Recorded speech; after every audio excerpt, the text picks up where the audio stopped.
welcome to the Dissertation Defense for the first Master's course in Heritage Conservation and Management.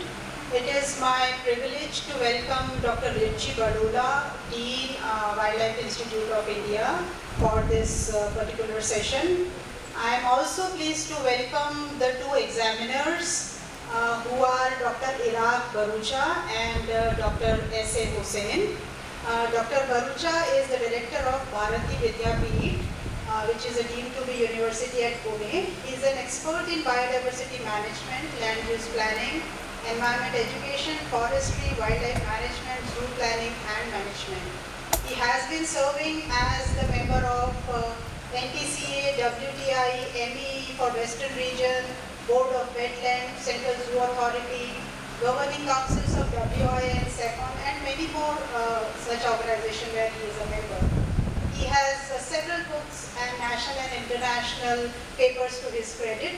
It is an honor to have him as an examiner for this dissertation presentation. Thank you, sir, for attending this Viva. Dr. Hussain, who is another evaluator and examiner for this dissertation, is retired as a faculty and senior scientist from WIA and is currently heading Project Ganga at the center. He is an expert in wetlands and coastal habitat management and wildlife and protected area management. He has specialization in mountain ecosystem services, small carnivore ecology, conservation, management of small population, protected area management, and so on. He is working with order specialist groups, Red List Authority, and he is also a member of World Commission on Protected Area and the Conservation Bidding Specialist Group. It is a pleasure to have you, sir, here with us as one of the evaluators for this dissertation seminar. I also welcome all the researchers for this session, the members from the Category 2 Center, UNESCO Center, my fellow colleagues, Lalan, Samrat, and everybody who is present here. I welcome you all. We are going to have 3 presentations today, and the first one we are going to begin is with Mr. Vishnuvardhan. He is going to present his thesis on conserving natural heritage through genetic assessment, the case of snow leopards in Ladakh. Vishnu, you will have 15 minutes and then 5 more minutes, so total 20 minutes. All the best.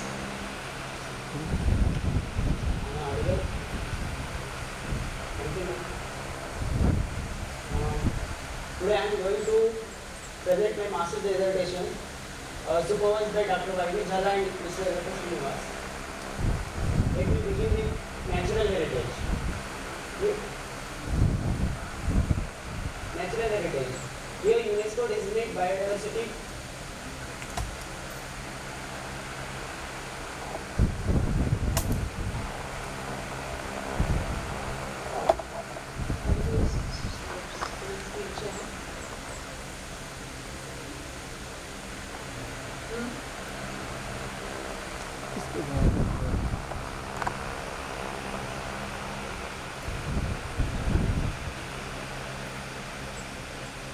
Not yet.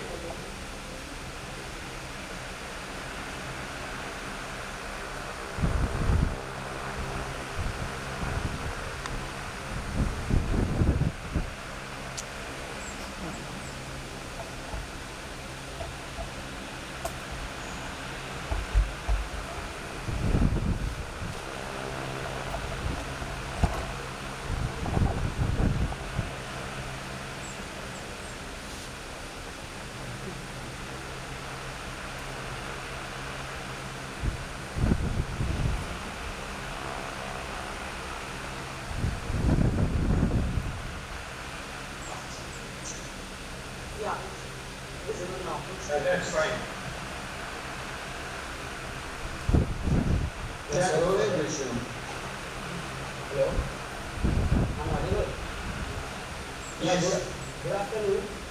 I am Vishnuvardhan. I am going to present my master's dissertation here, supervised by Dr. Y.V. Jhala and Mr. Srinivas. Let me begin with natural heritage. Here UNESCO designates biodiversity World Heritage Site under the criteria 9 and 10, where 10th criteria says that conservation of biological diversity, which includes threatened species. Here comes the snow leopard.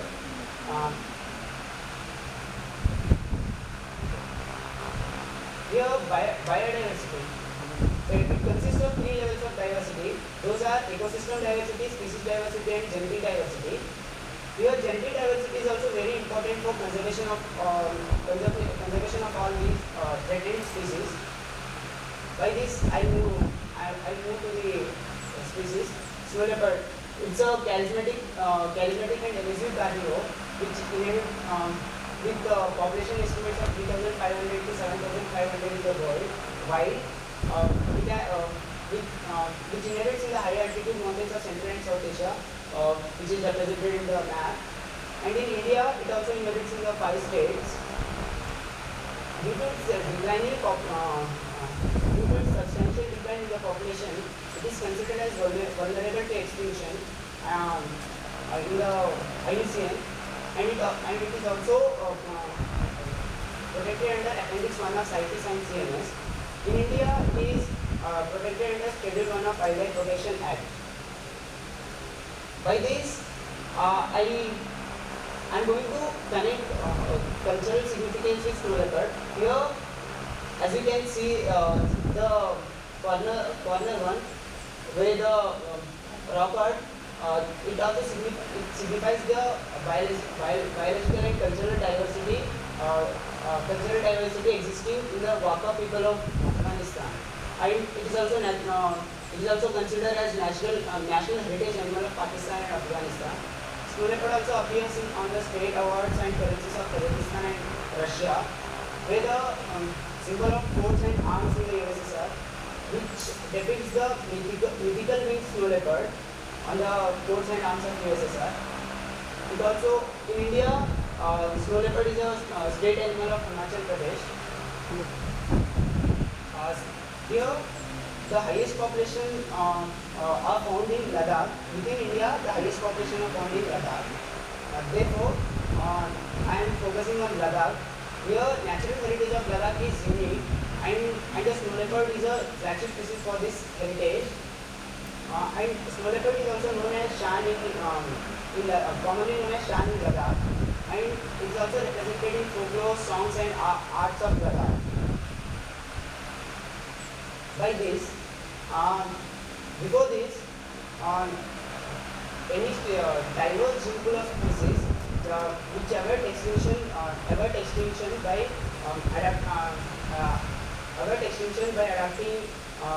adapting to the climatic and environmental change.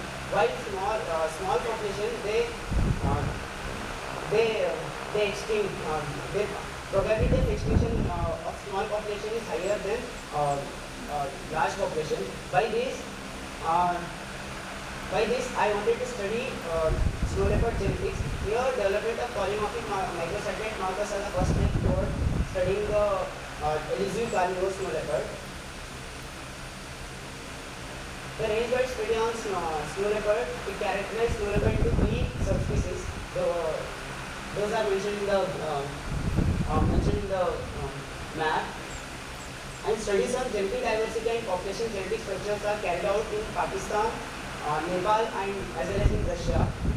But in India, there are studies on ecology, distribution, and behavior of snow leopard. But there is a lack of genetic status of snow leopard in Ladakh. Therefore, I come to the topic of my study: conserving natural heritage through genetic assessment. The case of snow leopards in Ladakh.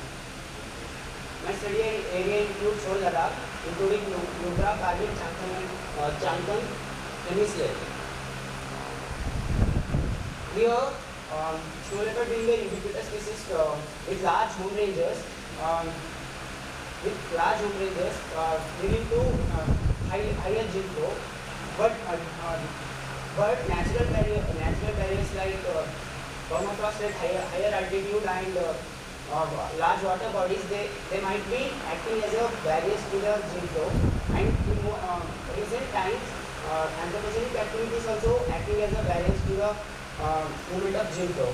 By this, I hypothesize that natural barriers along with human-mediated activities, habitat fragmentation, cause reduction in gene flow between snow leopard population. Whereas I also alternatively hypothesize that natural barriers along with human-mediated activities, habitat fragmentation not cause the reduction in the gene flow within small leopard population. By this, I frame my objectives to estimate. First one is to estimate genetic diversity of snow leopard within Ladakh region of Trans-Himalaya. Second one is to evaluate genetic structure of snow leopard, assess gene flow and understand the barriers to movement within Ladakh region of Trans-Himalaya. By this, I frame my research questions. Whether the microsatellite markers used in this study have sufficient power to discriminate individuals and siblings. Second one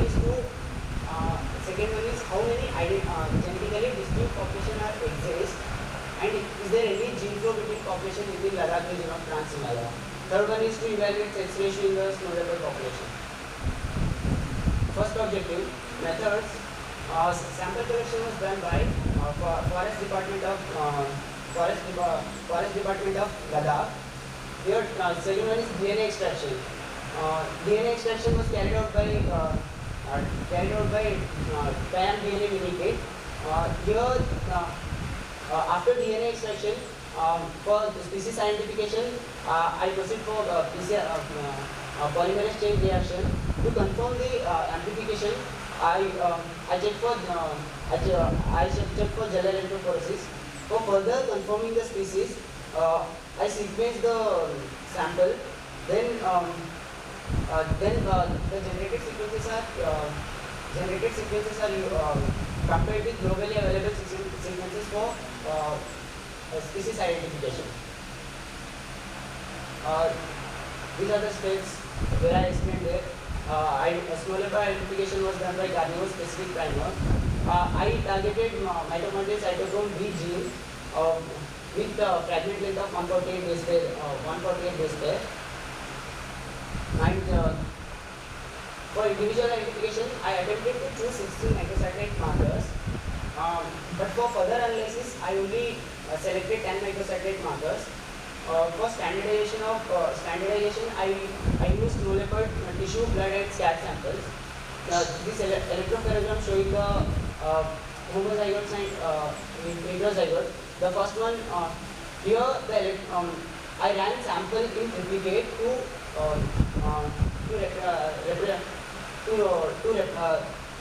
make the representative of the data. Results: out of 396 samples, 225 samples are identified as carnivores. From that, 95 samples are identified as snow leopard by sequencing. With the polymorphic information content of the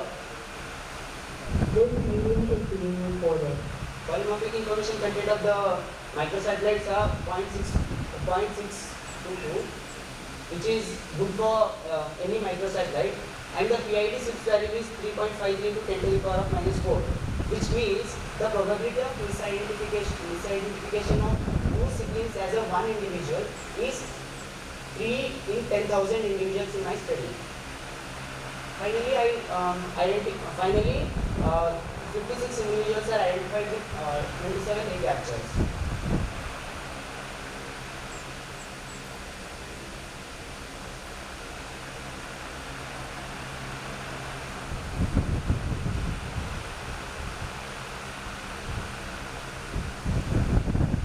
This is the population-wise heterozygosity, observed and expected heterozygosity values.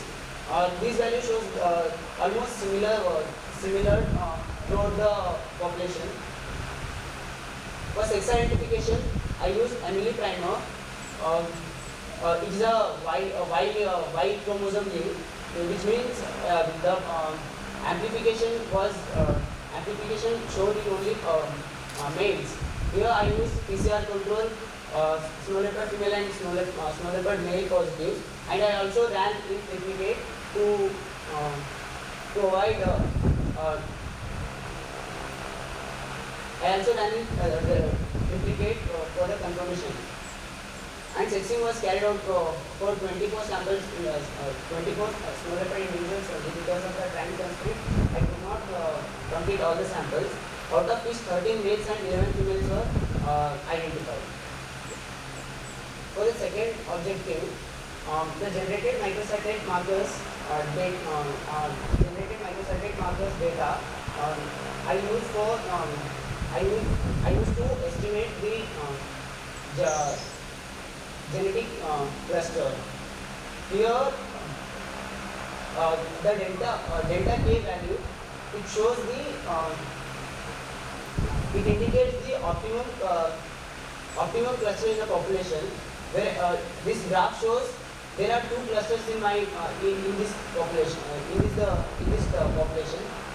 Whereas the here bar graph, each bar graph here you could not make out the bar graph. Each bar graph shows the unique individual, whereas the length of the color length of each bar graph shows the probability of individual occurring in a cluster.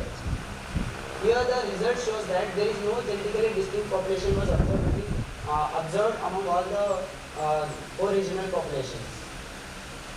To support the structure, I also analyze discriminate DAPC. It's a multivariate based approach. Here the allele sharing of samples from all the four populations was substantially overlapped, showing there is no genetic distinct population was observed. For the further confirmation, I also ran pairwise genetic differentiation. Here the below diagram shows the FST values. FST it measures the population differentiation. Here there is no genetic differentiation observed in FST as well as in GST and DST values also. There is no genetic differentiation was observed. And I also computed analysis of molecular variance. Here it uses the location information of a sample which provides the pattern of subpopulation structure. As you can see here, among the population there is no variation observed, but within population there is a high level of high percentage of variation observed, which means there is no genetic differentiation between the population. By this, I conclude that the markers I used in my study, they have enough capability to identify individuals and siblings. And this study also shows that there is no genetic variation observed among all the populations. And also, the populations of Ladakh, they are highly admixtured and no genetic differentiation observed between the regional population. Here the sex ratio is more or less equal because I could not process all the samples because of the time constraint. It's showing though it's showing the male bias, but it's almost equal, statistically not significant. Therefore, here this study acts as a baseline for the conservation of snow leopard in this snow leopard and its heritage values associated with the landscape. And understanding the genetic structure will help in management and conservation of the species. And also, these genetic studies can also be replicated in other UNESCO World Heritage sites where snow leopard population are there.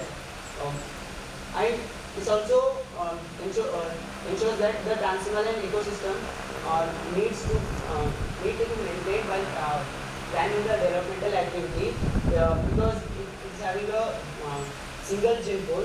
If we increase the anthropogenic activities, it will make isolation between the population. And these two papers,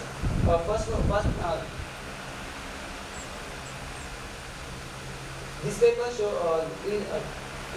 is from Great Himalayan National Park. This paper says that conserving the landscape will in turn conserve the species.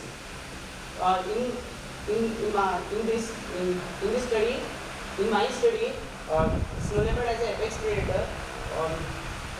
While conserving snow leopard, it also conserves the whole ecosystem, because it's an apex predator for this ecosystem. And the second paper is of Sangai. Here the Sangai is a it's having a sacredness in the people of Manipur and Manipur people. So, and snow leopard also having a sacred place in its range countries. By conserving snow leopard, it will also conserve the whole ecosystem as well as the cultural values associated with it. I acknowledge these people, director, lead, and supervisor, my supervisor, Dr. Y.B. Chala and Delaku Srinivas for their support and encouragement. And I also thank to my co-director, Dr. Anju Barod and Malvika ma'am. And I also thank to Pankaj Raina. He is a Pankaj Raina and the Forest Department Leh. They funded for this study. Without them, this study could not have completed. And I also thank Vishnu Priya Kodipatham for her supporting moral support. And I also thank my lab members. They are the crucial part of my work. They help me a lot. Without them, I could not have completed my work. And I also thank these people, my batchmate friends and people of Leh. And finally, I thank my parents.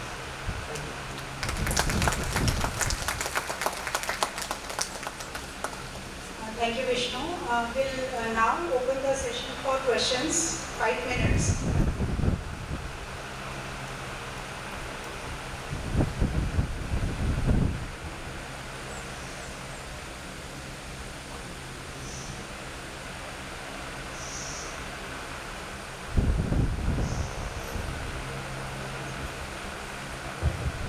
Hi Vishnu, it's a very interesting piece of work and I like the way you are trying to link it with the cultural aspects of the landscape. I have a couple of technical questions. So you told that you have used 10 markers. Yes, sir. Are all of these 10 markers same as used by the earlier studies by Janika? Yes, sir. What 10? In my for this vision, he used different 6 markers, and he has a data deficiency in those samples. So you have basically 6 markers that are common that you have used out of 10. 5 markers. 5 markers, okay. So you haven't compared the summary statistics from the other regions with your population, because it seems like you have one single population. I mean, your analysis of FSTs and everything is kind of slightly superficial because you don't have any differentiation. So you probably should have pooled your data, get the summary statistics and compare with the published summary statistics to tell that where does the snow leopard population in this landscape actually stand in terms of variation and everything. So one of your questions is pretty straightforward answer, there's no problem. And the sexing part of it, although you told about the ratio and everything, but I think it's very highly premature to talk about ratio because of the sample size, plus that genetic data-based sex ratios are generally a very poor estimate because of its given sampling issues generally in literature. So maybe you need to think a little bit more about whether to put the ratio component in your thesis. That's something quite important. Yeah, I guess that's the thing. So your markers, do you know if the published literature by Janika has the data uploaded in some sort of a repository? If it is there, you also can actually download that data and compare your data, your 5 loci with them. It is doable. I mean, it's not the perfect way, but at least it gives you some idea. You should probably do it as an analytical framework portfolio. Something like that. Yes, sir. Thank you.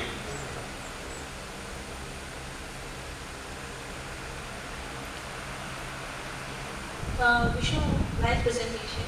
I wanted to ask you about your hypothesis because you seem to have based that there was already anthropogenic factors or barriers which might cause structure. So what are these barriers that you're talking about? And did you do any explicit tests to look at spatial distance versus genetic structure, like did you do SPCA or IBD or something like that, which would test for spatial structure because that's what your hypothesis is about. I've done IBD using microtest. I did not see any differentiation because I have no sample size. That's why I could not able to share it. If I may ask another question, on that line itself, your